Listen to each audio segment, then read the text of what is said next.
Hey, you can sit down. How are you? Hello from Australia. Can you say g'day, mates? We don't say that at home at all. So cool to be in Malaysia, the country of malls and shopping centers. I've coined it Mall Asia, Malaysia. Hey, it's such an honor to be here, and I just want to say thank you to Pastor Kevin and Esther for the opportunity to be here. You guys have amazing pastors. Do you know that? They love you guys, they love the church, they care about the future of you. And Pastor Kevin, I just want to say thank you for the opportunity to be here and speak. And I think there's something on this conference. I feel that what you are leading here now is a milestone for where Collective is going and where the church is going. And so I respect you and Esther and your team a lot. Thank you so much for the opportunity. Yes, can we thank them?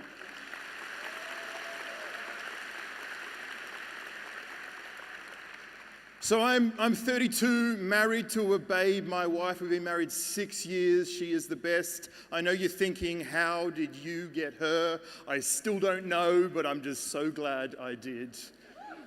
I work for Christian Vision. We are a global NGO, a global Christian organization with a heart to reach 1 billion people for Jesus. It's a big vision, but we believe we can achieve it.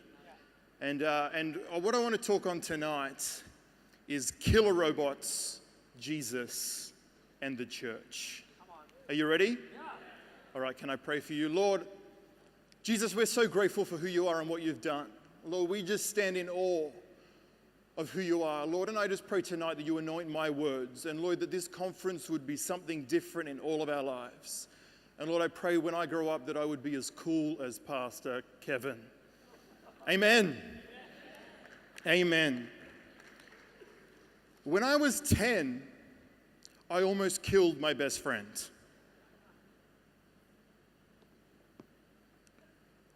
It was a Saturday afternoon in summer. It was incredibly hot. We were in the middle of a drought, so we couldn't swim in the pool. We weren't allowed to do anything fun, and so we were stuck inside bored. And we do what every 10-year-old boy does. He runs around the house looking for matches. So me and my friend Joe ran around the house, and we found in the bottom drawer a box of matches. And with keen excitement in our eyes, we searched the house for things to burn. We found his sister's Barbie doll. We found some bread. And we also found some soda stream canisters, some little CO2 canisters. And I thought to myself, this is going to be good. So Joe and I set off outside to the park. We ran down the streets and we found a tree that was protected that no one could see, and we lit a few matches. We burnt things. We burnt the Barbie doll. We burnt the bread. And then I thought maybe we should light up the little CO2 canister. So I got out a little jiffy, a little fire lighter that we'd also found, and I lit it. And I put the little CO2 canister on top, and then we ran to another tree. And we waited. And we waited. Nothing. I thought, this is boring. Joe, go and have a look. Joe, go. So Joe ran out. It's burning over there, and Joe runs. Nothing. Nothing. Nothing. As he got up to it, boom! It exploded. Joe got knocked to the ground. And I'm like, oh, I've killed my friend Joe. The ground is on fire. The tree is on fire. No word of a lie. And so I run over to Joe and I'm hitting him. Joe, wake up. Finally he wakes up. He's like, oh, thank God I haven't killed him. So I grabbed him and we just took off. We ran home. Like I've never run so fast in my life. I still don't think I've ever run as fast as I ran that day. We got inside and we hid. I'm so sorry, Joe. I almost killed you. We totally forgot that we'd left the tree and the grass on fire. 20 minutes later, we heard sirens. And we ran outside and down the street, and the whole park was ablaze. It was a bushfire. And the whole time, I'm thinking, what on earth have I done? I want to talk about artificial intelligence tonight. And artificial intelligence, like the fire, people fear that it's going to take over the whole world. People fear that the decisions we make now may kill people in the future. Just like my fire took over the park. Just like the silly decision I made almost killed Joe, people worry that artificial intelligence and the things we do now will hurt people in the future. And I want to take an opportunity tonight to talk about artificial intelligence.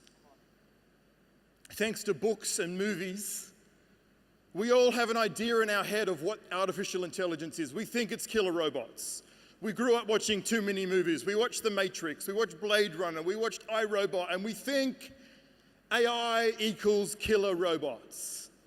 Some people think that AI is the removal of privacy.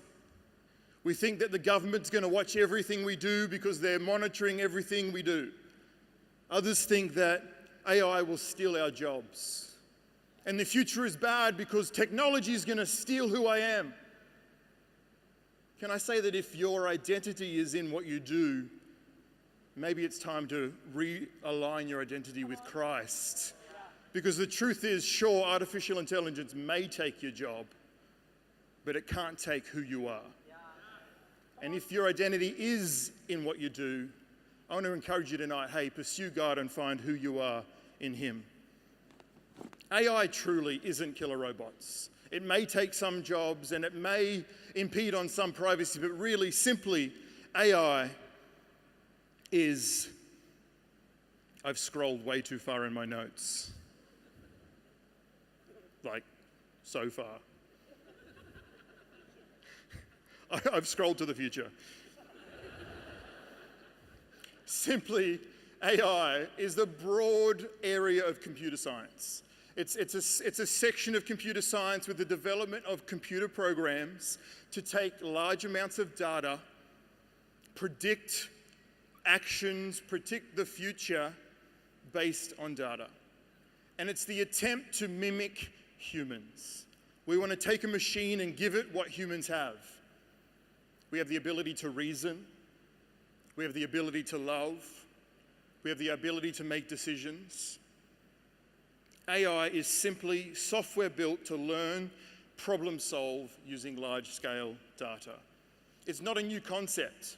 In fact, artificial intelligence has been around forever. And by forever, I probably mean like the last 50 years. But for some of us, that's forever. What you see on social media is thanks to artificial intelligence.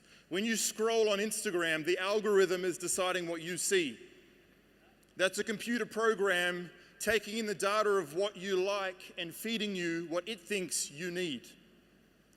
When you type predictive text on your phone, that's artificial intelligence taking the last how many thousands of conversations had and predicting what your THP means. I think you're meaning to say the. And so it tells you the right word is the. When you use Google Maps, you're using artificial intelligence. It takes the distance between where you are and where you want to go, and it predicts the quickest route based on data, based on traffic, based on situations that you don't know are happening, but Google does. When you use Grab, that is using artificial intelligence. So sure, some of us think artificial intelligence is killer robots and we're all going to die and we're all going to be in servitude to the robot. when really we're already using artificial intelligence, and I don't believe it's actually that scary. AI will become less artificial and more intelligent. I can tell you that it will become less artificial and more intelligent. So is AI scary? Stephen Hawking was quoted as saying, "I fear that AI may replace humans altogether.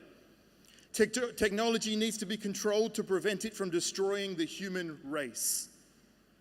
Elon Musk, the guy that started SpaceX, has said AI is a fundamental risk to the existence of human civilization. The dangers of AI is much greater than the dangers of nuclear warheads. Is AI scary? I don't think so. I think life without Jesus is scary. I don't think AI is scary because I know the end.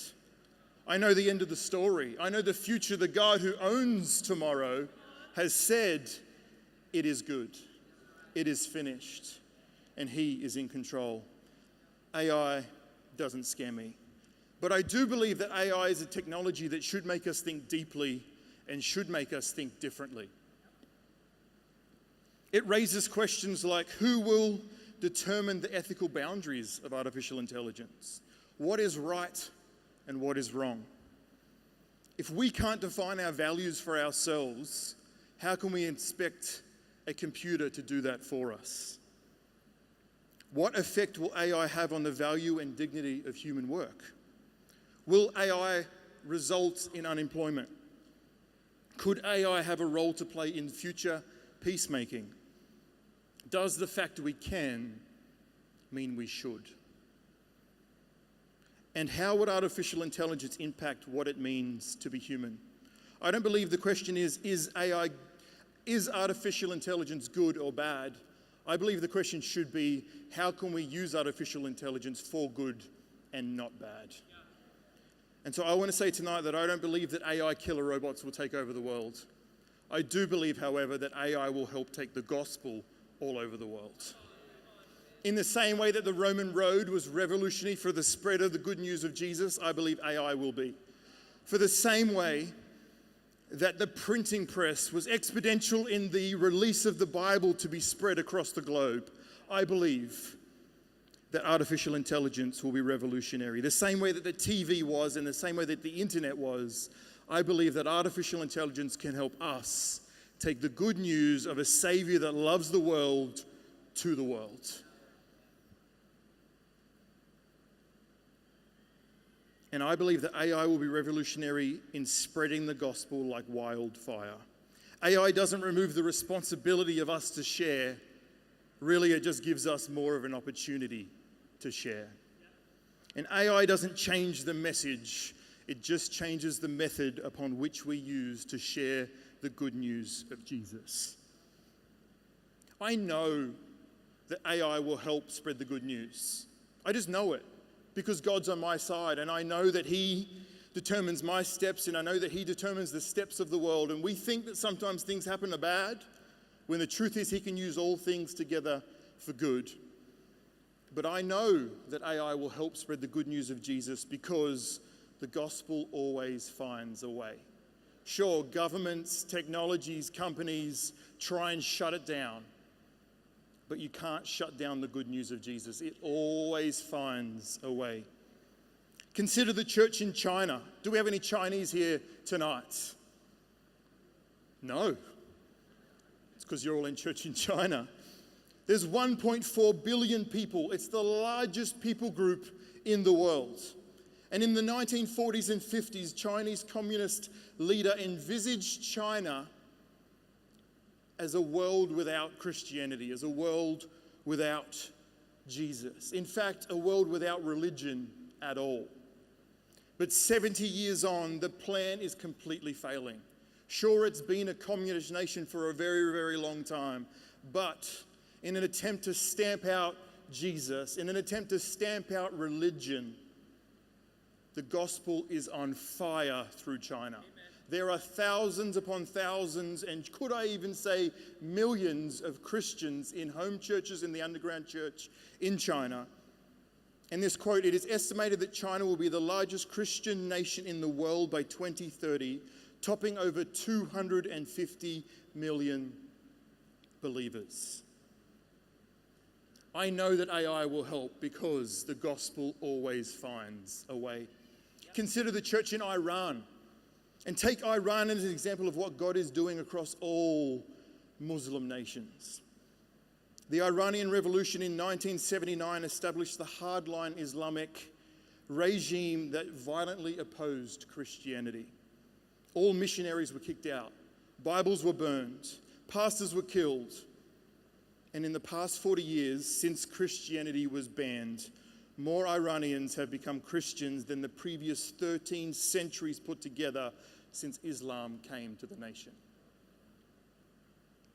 This quote, Iran has the fastest growing evangelical church in the world. The second fastest growing church is in Afghanistan. And Afghanis are becoming reached in part by Iran since their languages are similar. In 1979, there were 500 known Christians. In 2018, it is said to be hundreds of thousands of Christians.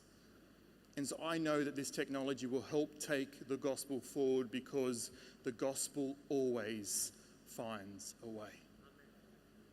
We don't need to live in fear because God holds the future. We don't need to be scared of what technology may do because we belong to the God who owns the world. And secondly, I know that AI will help spread the gospel because historically Christians are opportunists. Think about it. The gospel always finds a way through people who are willing to give it a go. And my question tonight to you, conference, is are you willing to give it a go? Are we willing to give it a go in the spread of the gospel, hoping that we would step out into the unknown but know that God has us? Because in the past, Christians have been opportunists. John Wesley pioneered the use of horseback to spread the good news. He would ride city to city, county to county, often riding days on end to get somewhere to spread the good news. S. Parks pioneered the use of radio to spread the gospel. Percy Crawford pioneered the use of television to spread the gospel. The Salvation Army pioneered the use of film to spread the gospel. And the Samaritan Service pioneered the use of crisis hotlines. What is in our hands, church? What is the opportunity that we have before us that maybe we could use to pioneer the spread of the gospel? I know AI will help spread the gospel because historically we're opportunists, which means in this room, I think we too are opportunists. And I want to ask you, will you give a go using what's in your hand to spread the good news of Jesus? Can we decide to creatively purvey the story of the gospel rather than cynically try to protect it? Rather than trying to protect the gospel, let's be those that tell the gospel. Let's be about community transformation, not church preservation. Yeah. The future of the church, we don't need to try and protect who we are. God's got it under control. Yeah. We have an opportunity to write the pages of history. And I want to invite you to look forward. Look at the technologies we have and ask yourself, how can we use this to spread the good news? This conference is not about looking back. It's about looking forward. It's about the future. What could we do? What could you do to pioneer new ways to share Jesus? What could you do to pioneer new ways to disciple people? What could you do to to pioneer new ways to influence your city? Collective conference, what could we do? As 1,000 people in a room for a weekend after this moment, imagine what could we do if we just gave a go and took the opportunity that God has laid before us. Don't think about what has been done. That's boring. Think about what has not yet been done. The only time that we should look back is to be reminded of what God has done and to be encouraged to look forward to what still needs to be done. We look back to the faithfulness of God so that we can look forward to be fruitful in what God has called us to do. I want to say that again. The only time we look back is when we look back to the faithfulness of what God is and what He's done. Is it so that we can move forward to be fruitful in what it is that he has called us to do? Imagine if. Don't be thinking about what has been done in church before. Don't think about worship the same way. Don't think about discipleship the same way. Don't think about buildings the same way. Don't think about how we get people in the same way. Don't think about cell groups or connect groups in the same way. Think different. Think about what has not been done before in church. Dream big. Think of the possibilities. Dream about how you could reach unreached people. Dream about how you could change social issues. Dream about how technology could help us change everything.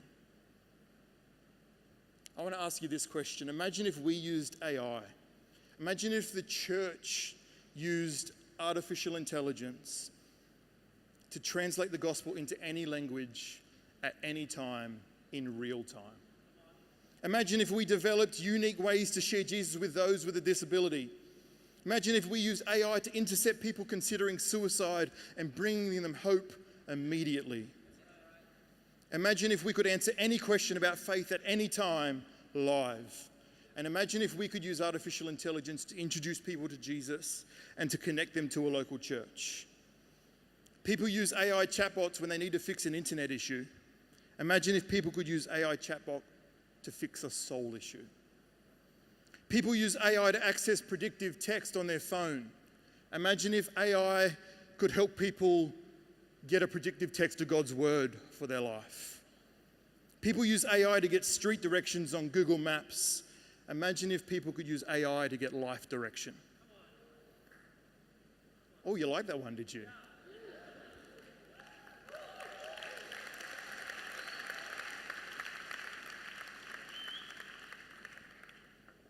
Over the last 2 years, we've taken a bit of a journey. As a team, I oversee a team that is dedicated to the spread of gospel across Australia and New Zealand. And one of the ways we do that is that we advertise the gospel to Facebook and invite people to chat with us in a hope that we can lead them to Jesus. And 2 years ago, we asked the question, imagine if we could use Facebook to lead people to Jesus. So we gave it a go. We decided, what can we lose? There is only everything to gain. So we set out on a little experiment and we advertised videos about Jesus onto Facebook, the same way that you see an ad for Grab, you see an ad for food, you see an ad for anything. There was an ad inviting people to ask questions about God and faith. And so for 18 months, we trialed that. These are the results. After 18 months of advertising the gospel and inviting people to chat, we had over 5,500 meaningful conversations about Jesus with people. We saw 300 people accept Christ online. And we saw 200 of those people connected to a local church near where they live. Because we decided to use what was in our hand and use the technologies that was at hand to see what we could do and give it a go for the good news of Jesus. Now, I just want to break down some of those notes, some of those numbers. So 5,500 meaningful conversations is like having 10 deep conversations with a new person every day for 540 days. Imagine having 10 deep conversations about Jesus with one new person every day for the next 540 days. And those conversations resulting in 4 people accepting Jesus every week for the next 72 weeks. And meaning that you connected 3 of those people into a church every week for the next 72 weeks. That's epic, but it was flipping exhausting. So we took on this experiment to say, imagine if we could use Facebook to spread the good news of Jesus. And we did. So we asked another question. Imagine if we could use a chatbot to spread the good news of Jesus. And so after learning a lot from those first 5,000 conversations, we thought, what if we could use a chatbot? You've used a chatbot. It's what you use when you jump on to book flights and the flight attendant Flight Assistant talks to you online. It's a little chat bot. It's a pre-programmed bot with a prescriptive destination to help you do the action that you want to do. So we thought, can we take that and turn it into a gospel pathway? Can we use a bot to lead people to Jesus? So again, we experimented. We paid for an ad inviting people to chat to our bot about Jesus and was intrigued to see just for 10 weeks what could happen, what would happen. And in 10 weeks, we saw 865 conversations and 44 salvations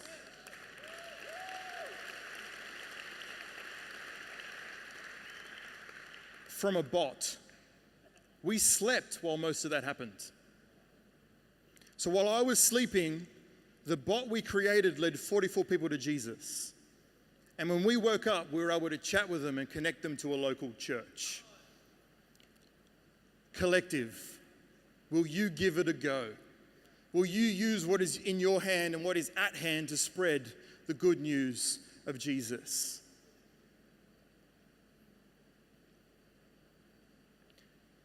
After that, okay, we've used Facebook to spread the good news. We've used chatbots. Could we use artificial intelligence to spread the good news of Jesus? Imagine if we could use a crazy technology that seems scary to do what is not scary at all. Encounter Jesus. And so currently we're pioneering an AI chatbot that will lead people to Jesus and have conversations about Jesus using technology, using large data. Consider a smart bot that knows who you are, that is funny, that has personality, that knows the issues that you have with faith and guides the conversations in ways that won't arc and cause issue. But a bot that understands you because we've designed it in a way using God who truly understands you. And so currently we're in the middle of trialing to create a bot using artificial intelligence. It's an unknown. Could it work? Who knows? Will it fail? Maybe. But we are willing to give it a go because there are thousands upon thousands upon thousands of people who need to hear the good news of Jesus. And we have in our hand a method that I think could spread the gospel like wildfire. We're creating a bot with the capacity to learn and grow in intelligence. We're developing an evangelism knowledge base. Consider your human brain.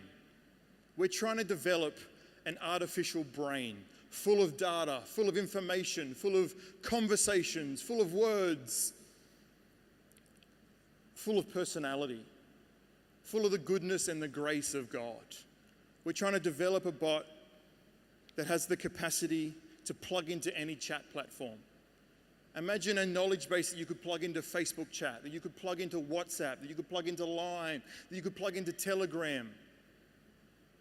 And it would draw on this knowledge base of information of who Jesus is. I don't know if you've tried to ask Siri, who is Jesus? She doesn't seem to know that well. So we're going to have to train her as to who Jesus is and what he can do. I don't know if you've ever tried to type into Google, who is Jesus? You get some weird stuff. And I can only guarantee you moving forward that large companies, governments, and technologies are going to try and stamp out the gospel. But we have decided to stand firm and say that we are going to create, using the technology at hand, a knowledge base full of the goodness and the grace and the mercy of Jesus. So that when people search for God and Google says no, we can say yes.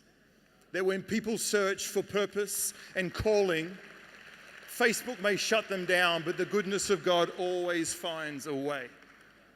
And so we're using what is at hand and using what is in our hand to spread the good news of Jesus. In closing, I want to give you 3 things that you can do to embrace AI in the future. I believe that the church of the future is full of people who are confident in what they believe and they know why they believe it.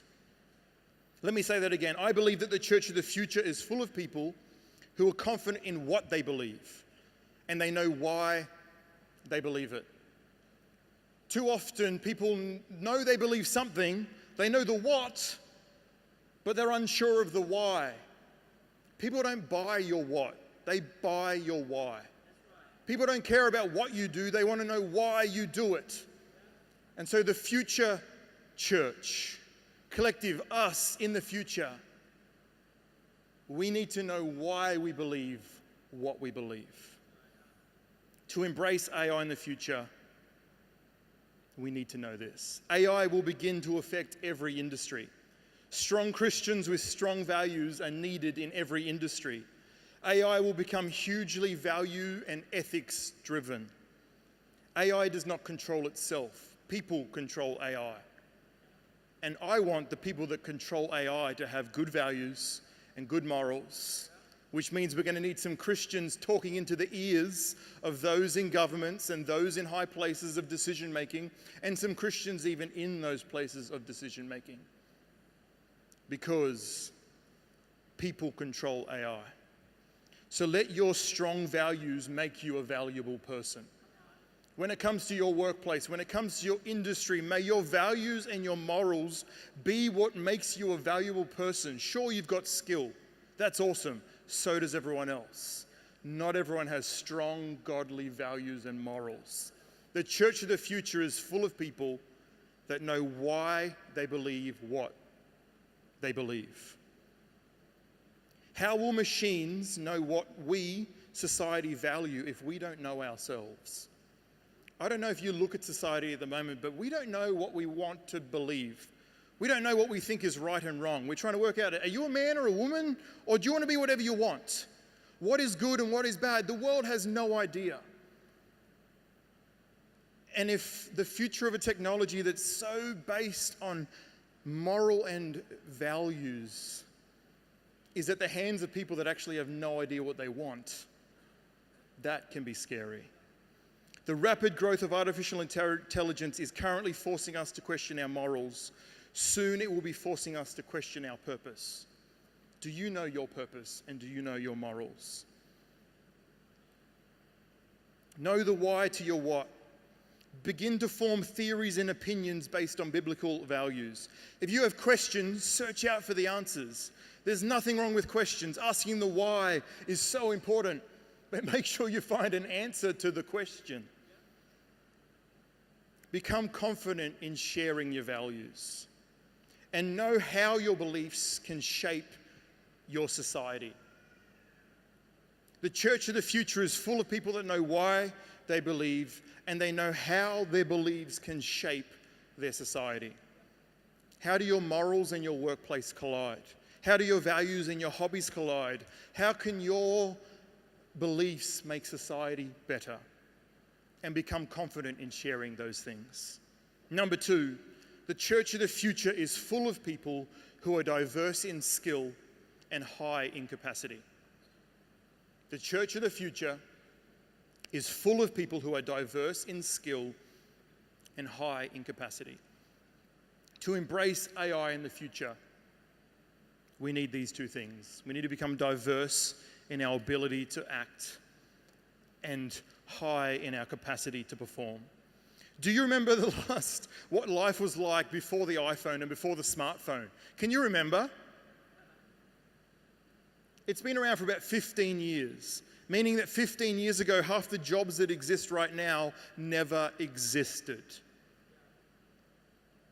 That means that the jobs of the next 10 and 15 years are going to look vastly different to what jobs look like now.